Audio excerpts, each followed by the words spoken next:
Beberapa waktu yang lalu, pasar saham Indonesia tuh lagi tegang-tegangnya menanti satu keputusan super penting dari MSCI. Sebuah keputusan yang bisa jadi pemicu krisis atau justru jadi awal babak yang baru. Oke, kita bakal bedah tuntas apa sih yang sebenarnya terjadi. Jadi pertanyaannya cuma satu sebetulnya. Apakah Indonesia bakal diturunkan peringkatnya? Yang kalau itu terjadi, bisa memicu dana asing keluar besar-besaran?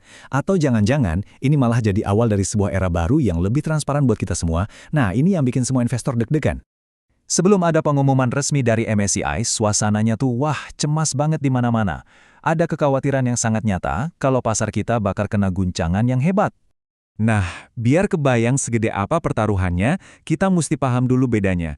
Status kita sebagai emerging market itu ibaratnya kita main di liga utama. Manajer investasi global mau menaruh uangnya di sini.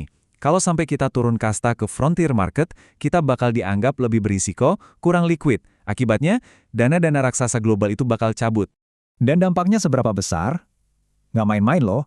Diperkirakan kalau sampai kita turun peringkat, bakal ada potensi dana asing keluar atau outflow sampai 100 triliun rupiah.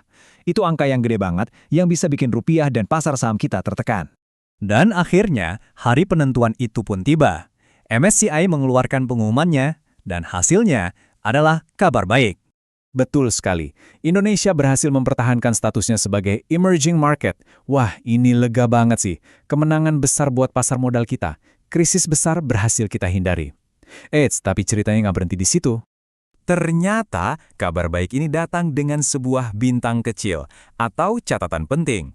Ada aturan baru yang akhirnya malah mengguncang beberapa saham super besar di Indonesia.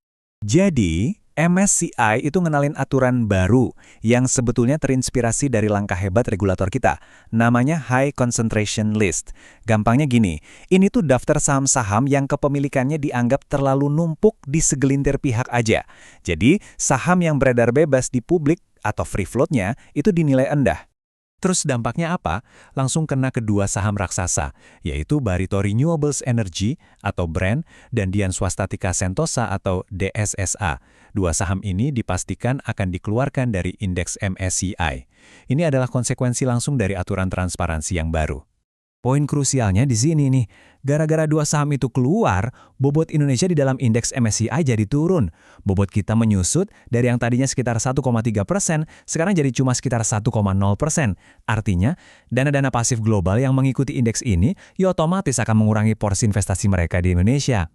Tapi tunggu dulu, jangan langsung pesimis. Di balik turunnya bobot ini, ada cerita yang jauh lebih positif. Semua ini terjadi bukan karena pasar kita jadi jelek, tapi justru sebaliknya, karena pasar kita jadi jauh lebih baik dan transparan. Jadi regulator kita, OJK dan Bursa Efek Indonesia, ini benar-benar proaktif. Mereka bikin 4 gebrakan besar.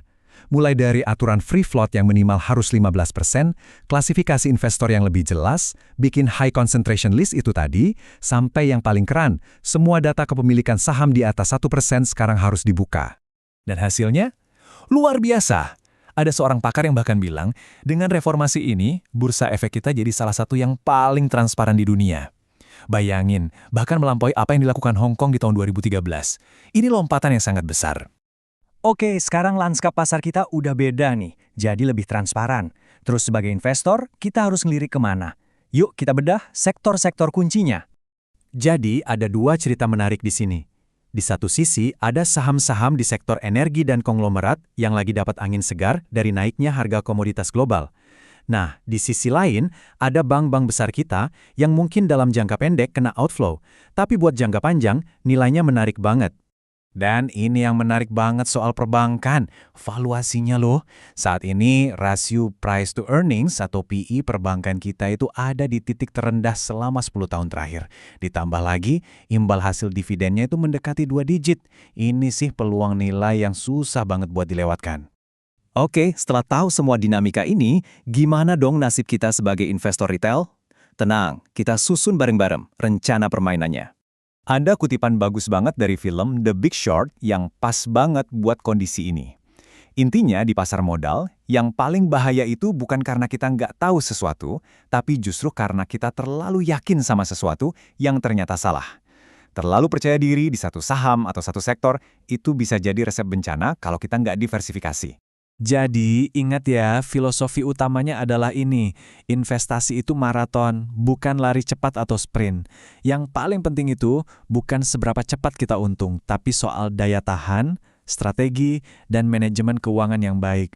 Oke, ini dia rangkuman strateginya. Pertama, fokus ke fundamental perusahaan. Jangan cuma ikut-ikutan tren sesaat atau panik karena orang lain panik. Kedua, diversifikasi portofolio Anda. Jangan taruh semua telur dalam satu keranjang. Dan yang ketiga, jangan takut buat cut loss atau jual rugi untuk memperbaiki posisi kalau memang analisa awal kita salah. Pada akhirnya, semua perubahan ini bikin pasar kita jadi lebih sehat dan lebih adil. Ini bukan akhir dari segalanya, tapi justru sebuah awal yang baru, sebuah riset. Nah, pertanyaannya sekarang buat Anda. Dengan semua informasi ini, di pasar yang lebih transparan ini, apa langkah cerdas Anda selanjutnya?